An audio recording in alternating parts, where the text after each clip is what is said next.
And no matter how much you hate it, in social media, you're gonna find a lot of people that loves you because Tekashi 6ix9ine, everybody only had to get a background about the snitch and all that type of stuff. This man was on IG Live. Y'all see how many people Tekashi 6ix9ine got on his IG Live? 2 million. That's the most in IG Live history. He went on there talking about why he snitched.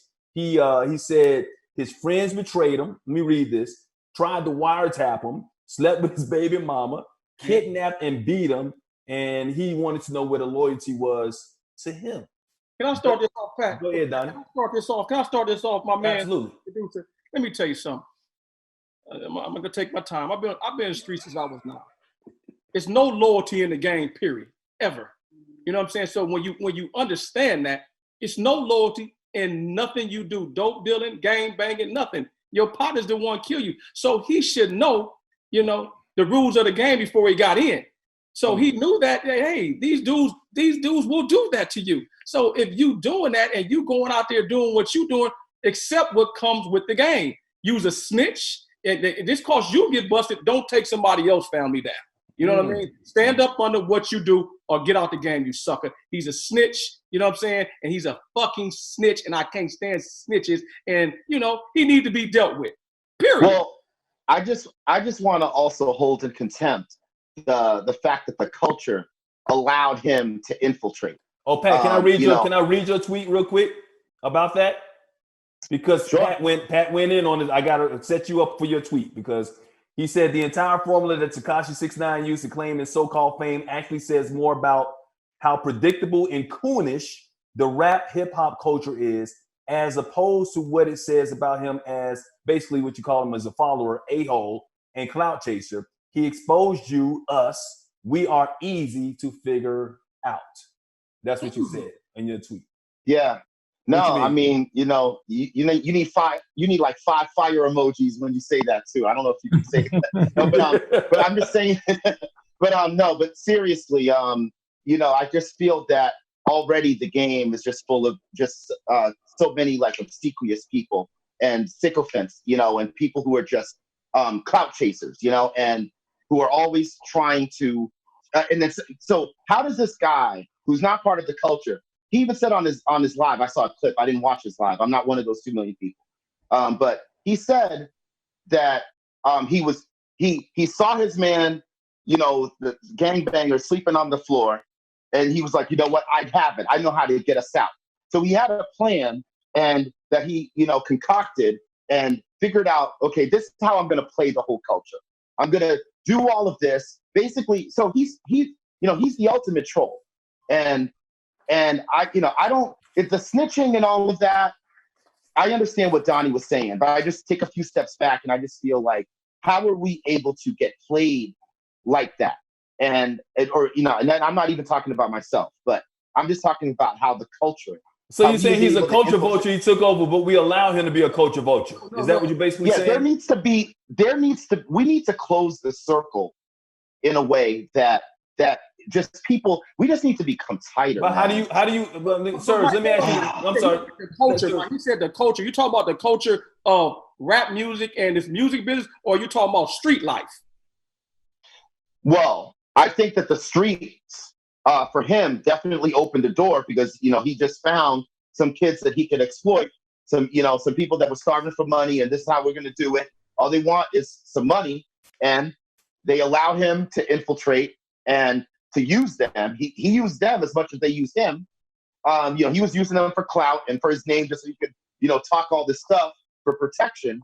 And I just feel like, the last one laughing is still him. But Serge, that's a problem. Serge, you're the vice president of A&R, man. So we're talking about like this subject is kind of sensitive, so I have to watch what I say because there is ties to, so right. I just have to watch what I say. I got you. Like, you know what I mean? To like regarding that. But I think he's an example of like what we were just talking about, right? Like the internet, like how we were just talking about like blocking people and stuff like that. Like when the internet, like when you break down the music business used to be the record labels were the tastemaker, and like an artist came in and the record label told you what was hot. But then when the internet became a thing, artists became the tastemakers, and they basically telling you what's hot. So now it's uncontrollable. So what happens is, what Pat is trying to say is, we need to close, bro. Like, the people that control it, like, it's like 14, 15-year-old kids. Like, they're the ones, like, from fucking Idaho. Like, you get what I'm saying? Like that, like, they look at artists like Tekashi, like he's the bad guy and he's the cool guy. Like, so everything that we were brought up on, like, they don't care. So, like, what happened over the weekend, the little the white girl that was living across the street from him, like, she's so, like, she didn't know how dangerous it was with exposing that he lives right there. He lived there. Yeah, like she doesn't know. Right. And majority of his fans are that. Like, you get what I'm saying? Like, so, right. Like, it just, we don't have the control of the culture anymore, because, like, it's these kids, these trolls, them same kids that, you know, don't have, like, faces on their accounts or whatever. Like, they're the ones actually predicting this. They're the ones streaming and doing all of this. And like, I've been to a lot of these shows. These like there's an alternative hip hop scene, bro. And I remember going to watch this artist, and when I looked around the crowd, I was like, wow, like, it was a sold out crowd. This is an artist you guys probably never heard none of his songs. But when I looked around the crowd, I was like, yo, these are the non-cool kids in high school. And there's more non-cool kids in high school than cool kids. So there's a whole scene, and I feel like that scene has taken over of everything anti. So everything we believe in, not snitching, whatever, there's a whole anti what we think. And they're the ones controlling this culture. Well, there's an audience for everybody, because you got billions of people to live on the face of this earth. So there's going to Mike. I need to ask Mike and Serge a question. When have we ever had control of the culture? You guys keep on saying we don't have control of the culture. When have we ever had control of the culture? Like, I believe. No, go ahead, Serge. Sorry. Like hip hop started in the streets, right? So, like, street cred used to be a thing, right? Like, so it's like you had to get hot in the streets, and if the streets co-signed you, then you made it. Now it doesn't matter. Like, it used to be a time, like, if you're from LA, you had to get hot in LA first, and then you could blow up. But now it doesn't matter where you from.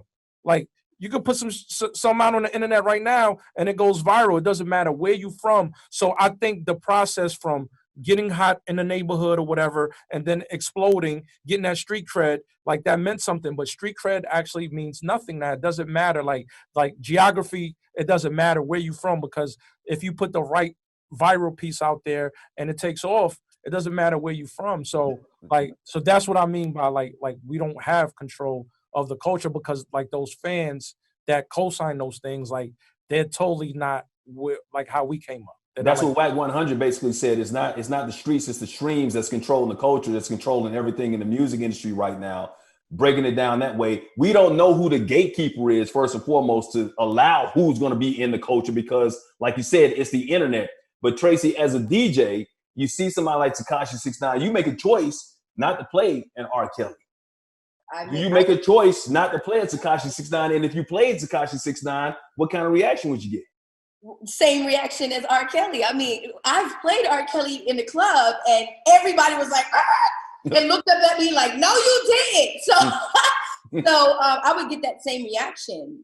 And, you know, at the end of the day, my job is to entertain the mass. And if the mass don't want to hear that, I cannot play that.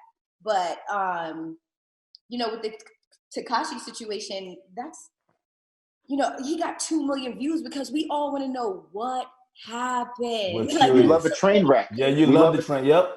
It's salacious. Train wreck. And he jumped out the train before it wrecked.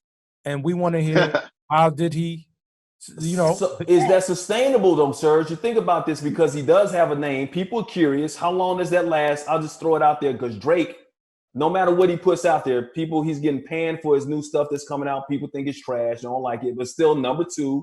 Charted #2. He still got 15 of the top 25 songs in the country right now, just because of his name. That sustains for a long period of time. How long can somebody like Tekashi 6ix9ine, who's made a name maybe for the wrong reason, how long can he sustain?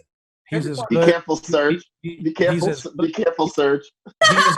No, I know exactly. Okay, we work with him. Like, we put him out, right? But what I'm saying is, like, he's as good as his next marketing plan. So Serge, we talking about controlling the culture, right?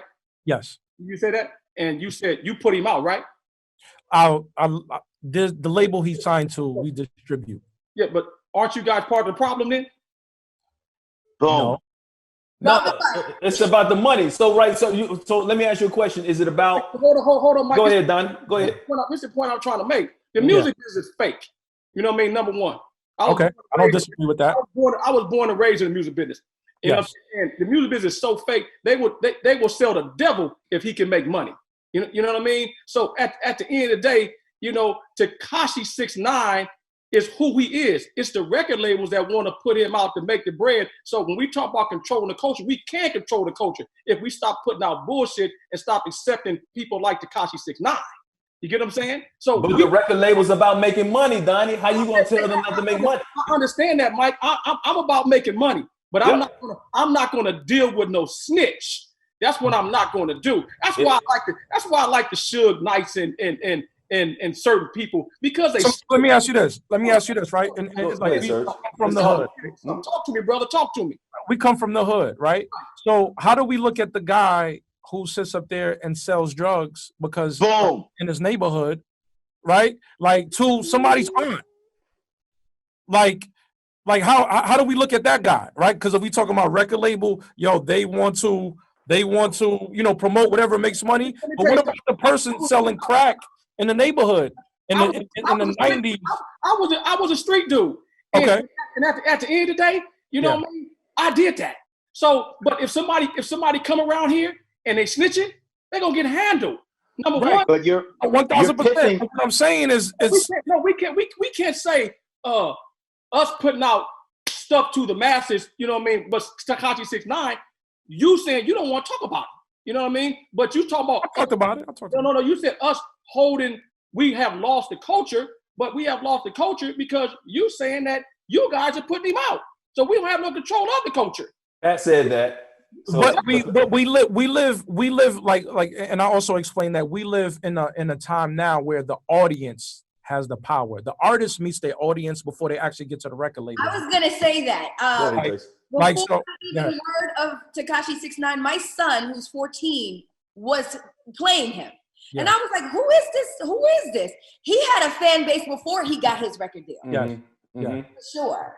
Yes. So that's what I'm saying. Like, Donny, you're about making money. So you're trying to say no matter what, if this man sold 10 million records, right, in his next album, no matter how much money he's going to make you, if you guarantee to make $150, $200 million off this man over the next 5 years, you ain't putting him out regardless. Mike, I'm not touching. I got morals and values. But I'm saying, but see, what Serge brings up a good point. All money is good money, Mike. So snitching is like, I can understand snitch. So you're saying snitching or child molestation, all that. There are certain things that you won't do, certain crimes that a person can't commit that you won't put them out. That's what you're saying. Hey man, peep this out. It's rules to the street, baby. Okay. I got you. And I'm not dealing with no child molester. Okay. I'm not dealing with no snitch. I'm not dealing with none of that. You feel what I'm saying? You gotta have what about a man who hits a woman? Hey man, people do a lot of shit. You know what I'm saying? At the end of the day, you know what I mean? But but domestic violence is real. I'm just saying. Yes, domestic violence is real. I'm not down playing that. Well, come on, we talking about snitches. We talking about child molesters, man. Hitting a woman is bad too. You see what happened to a guy like the dude that beat Ray Rice, to beat his girl up. Right. You know what I'm saying? And he lost his contract. So if you do something, if something happens to you, you gotta stand up under it. You gotta suffer the consequences. You know what I mean? But you talking about me. You know what I mean? I'm just talking about the record industry as a whole, not you. You're talking about who's the gatekeeper to control the culture. That's what we're talking about. So it's not personally. The white man. He runs the labels. Well, so the white man is the one that's making the money. So here's the thing. If Serge says, I'm not putting them out, guess what they're doing, Serge? Are they going to find somebody that's going to put somebody out that's going to sell those records? 1000%. Okay, so that's what I'm saying. Once again, you have to listen clearly to closely what I'm saying. The audience meets the artist before the label does. Mm-hmm. So if he puts out a record, like his first record, and it explodes and it's making money, business says, hey, like I'm not saying like, you know, like I might go after it, but what I'm saying is like, you know, like because I, you know, like I come from the hood and so I have certain morals and stuff like that. But what I'm saying is like there's a difference between the streets and business. So You you know what I mean? so hold on, Mike. So you're saying it's business, right? So Yeah, if there's the the difference between the streets and business, and the people in business are not from the streets. hold on. So it's business. So if the black community wouldn't have ridiculed R. Kelly, we would have, and everybody would have, you know, said fuck R. Kelly. Y'all would have put him out because it's business. Because the black community really shunned R. Kelly and made him like, we ain't dealing with R. Kelly because we know we don't pay about our kids. You know what I'm saying? So y'all would have put him out if the black community would have said, yo, fuck R. Kelly. But they didn't say it 20 years ago though, Donnie, when we knew what he was doing then when the first tapes came out, right? Yes, they did. Yes, Well, no, I don't know that. I think R. Kelly still put out a couple of hits after those first set of tapes came out. It just sounds like the culture is not at the forefront. It is revenue. Revenue is at the forefront, not the culture. Thank you. All right, so the audience is our studio on the audience doesn't have the power to stop with those lies. That's what Jen J says. KT Lloyd, every time we do something, it's illegal. They will change it, make a law and profit off of it. Thank you. And April Lash says, oh, please let that boy move on with his life. We are too old to be saying this kid should not have a future because of snitching. Morals to not snitching on criminals is ridiculous. Oh, stop it. Whoever that is, stop it.